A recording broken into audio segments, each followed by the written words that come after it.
secrétaire général de l'institution d'académie de Thiès, représentant M. Papa Badiassé, instituteur d'académie. waaw tey dañ fi daje woon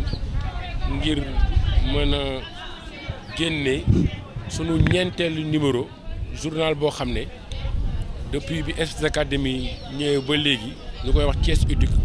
daf koo génne woon pour muy fësal tànk yi ñu taxawee ci biir njàngale mi. ñu lancé ko depuis avril 2019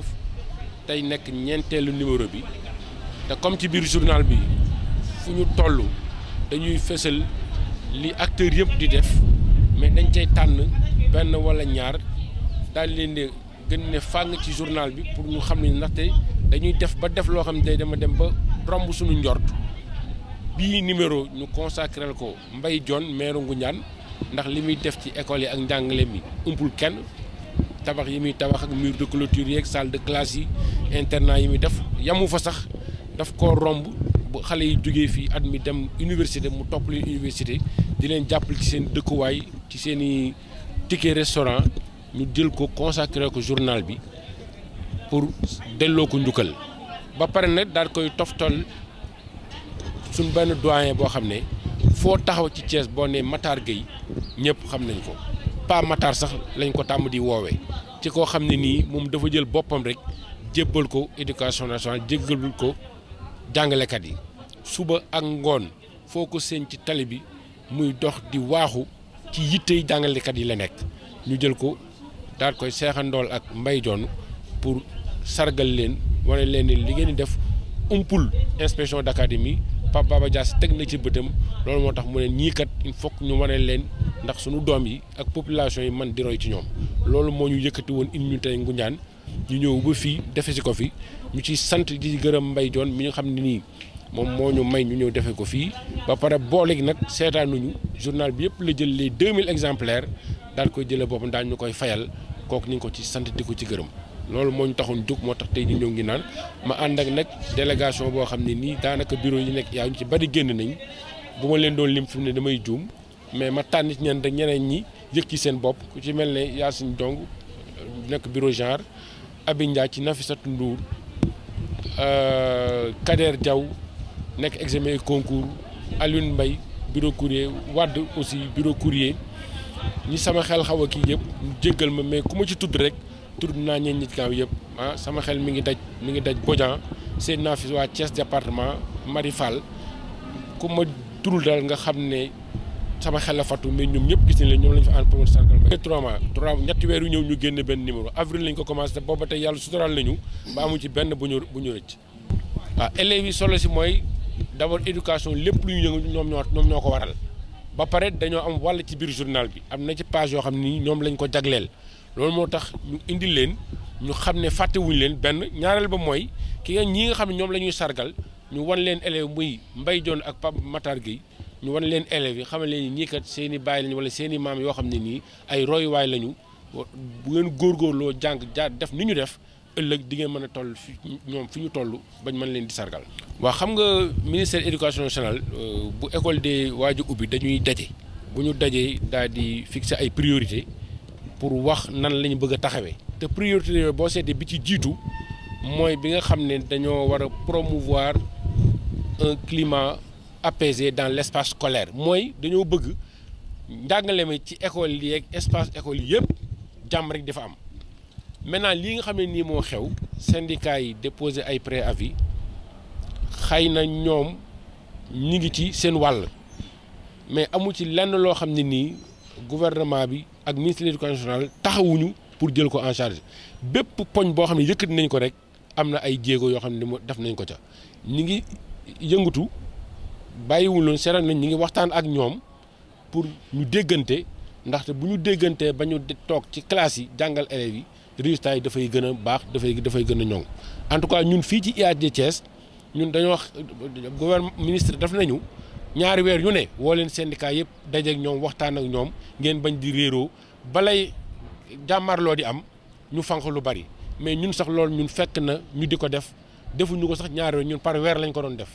donc ñun foofu amuñu problème te loolu lépp ci xelu Pape Baba Diassé la nga xam ne bi ñëwee ci académie bi ba léegi wax dëgg yàlla taxaw na fi taxawaay bu rafet taxawaay mucc ayib ba tax na mën naa njortu ne jàngalekat yi ñi ngi yëkkati pour wax ci affaire grève di teg ay revendications mais aussi gouvernement bi gëmu ci mi ngi toog jàkkaarloo ñoom di seet nu muy def ba ñu bañ a egg sax ci grève et que njort naa ne du yàgg dara incha allah dinañ déggante bu ñu déggantee pour jaame. Voilà, merci beaucoup. Nous sommes à Ngoundiane ce matin pour les besoins du lancement du numéro 4 du journal de l'Académie de Thiès, Thiès Éduc, que nous avons commencé à éditer depuis avril 2019 sur initiative et sous l'impulsion de M. Pape Baba Diassé, inspecteur d'académie. Nous sommes à Ngoundiane, ce n'est pas tout à fait gratuit. Pourquoi? Parce que nous avons l'habitude dans les rubriques du journal de consacrer certaines pages à tous les acteurs bien entendu, mais surtout à un acteur émérite qui a fait de ces choses dans l'académie qui sortent de l'ordinaire. Et quand je parle de cette façon, on peut bien penser à M. Mbaye, maire de Ngoundiane, pour tout ce qu'il fait dans les établissements de sa commune. Dans les lycées, dans le lycée de Ngoundiane, vous voyez des salles de classe construites, un internat même construit. Dans les autres écoles, des murs de clôture. Il a même construit un laboratoire. Il n'oublie pas le côté pédagogique. Il a eu à faire confectionner des fascicules. Et il ne s'arrête pas là. Au-delà de la scolarité des enfants, il les suit jusqu'à l'université pour essayer de les aider dans leur hébergement, dans leur restauration, faire de sorte qu'ils soient dans les meilleures conditions possibles pour pouvoir poursuivre leurs études. Ce monsieur-là, il mérite de la nation et il mérite d'être mis en une dans le journal. Et nous ne sommes pas limités à lui. Nous lui avons collé un autre enseignant émérite que tout le Sénégal connaît et que nous appelons affectueusement Pape Matar, je veux dire M. Matar Gueye, qui est allé à la retraite depuis déjà 20 ans, mais qui ne cesse de suer et de dépenser toute son énergie pour la cause des enseignants. Chaque enseignant, tout enseignant qui a des problèmes de carrière, vous tapez à la porte de M. Matar Gueye, pratiquement vos problèmes sont résolus. D'ailleurs, il en est arrivé à un point où vous l'appelez, vous lui dites c'est monsieur tel, tout de suite il est capable de mémoire de vous citer votre matricule. Donc c'est pour vous dire qu'il s'investit entièrement pour la carrière des enseignants. Donc c'est vous dire que quelqu'un comme ça, si on le met à côté de M. Mbaye pour toutes les réalisations qu'il est en train de faire, quand même nous ne pouvons que magnifier cela. C'est pourquoi nous nous sommes déplacés jusqu'ici pour vivre cette 4e cérémonie de lancement avec en communion avec les populations de Ngoundiane, tous les acteurs de l'école, pour que cet acte-là soit gravé à jamais dans les mémoires des populations et que les enfants que nous avons conviés à la fête, les élèves, puissent aussi regarder ces deux-là en modèle et essayer de suivre leur pas, sur leur chemin. Bien entendu, dans le journal, il y a d'autres rubriques que vous verrez, sur le préscolaire, les actualités, les instituts de l'enseignement moyen secondaire qui sont présentés dans le journal, des hommages que nous avons rendus. Je pense déjà à M. Mamoudou Moustapha Ndiaye, un des premiers inspecteurs d'académie de Thiès, qui nous a quittés au mois d'octobre passé. Nous lui avons rendu hommage. Idrissa Sonko, notre gestionnaire, qui nous a quittés récemment. Pour vous dire que le journal est un journal de l'académie. Les populations ont fini de se l'approprier et personne n'est resté en l'air, aussi bien les ordres d'enseignement que les types d'enseignement. C'est pourquoi d'ailleurs vous y verrez un article tout à fait consacré à l'enseignement arabe, avec même la transcription en langue arabe. Voilà pourquoi nous étions là ce matin. Et ceux qui m'accompagnent, à savoir beaucoup de membres, beaucoup d'agents de l'inspection d'académie, quand même n'ont pas regretté le déplacement. Et Ngoundiane vaut encore beaucoup plus, de par son maire surtout. Nous avons commencé en avril 2019 et jusqu'à maintenant, nous avons pu quand même respecter le rendez-vous. Nous en sommes au 4e numéro, ça aurait dû sortir depuis le 30, mais avec les aléas de l'administration, on a connu un petit retard, c'est pourquoi nous l'avons sorti aujourd'hui, mais je vous donne rendez-vous, Inch'Allah, au mois d'avril 2019 pour le 5e numéro, qui bouclera un an de parution du journal. 2020, qui bouclera un an de l'apparition du journal. Là aussi, je dois vous dire, le ministère de l'Éducation nationale, à chaque année, réunit tous les acteurs du système pour fixer des ambitions ou des priorités, se réunir à préparer l'année scolaire. Cette année, le ministère a fixé 5 priorités, et sur les 5 ans, bien entendu. Et l'une des premières priorités qui arrive, c'est de promouvoir un climat apaisé dans un espace scolaire.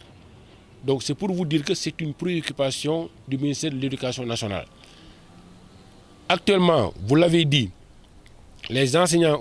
les syndicats d'enseignants ont fini de déposer des préavis de grève, de revendiquer, de poser des revendications sur la table. C'est tout à fait normal, mais sachez que le ministre de l'Éducation nationale ne néglige rien de tous ces points-là cochés sur la plateforme revendicative, sur les plateformes revendicatives, et le ministre de l'Éducation est en train de les prendre en charge. Déjà, parlant d'apaiser le climat, le ministère a une vision quelque peu anticipative. Il nous a recommandé de recevoir les syndicats d'enseignants tous les 2 mois et de leur parler pour anticiper sur les crises. Mais nous, à l'inspection d'académie, sur l'idée de Pape Baba Diassé, nous avions fini même de les recevoir chaque mois. Donc nous étions allés bien au-delà même de ce que le ministère nous suggère. C'est pour vous dire qu'ici, nous avons une tradition de gestion, d'anticipation de ces crises-là. Elles sont en train d'être constatées, mais sachez que aussi bien au niveau du ministère de l'Éducation qu'au niveau des inspections d'académie, les revendications sont en train d'être prises en charge, et je ne doute point que d'ici quelques temps, vous vous rendrez compte que peut-être les syndicats d'enseignants poseront sur la table un peu leurs revendications et se retourneront en classe pour le bien de nos élèves.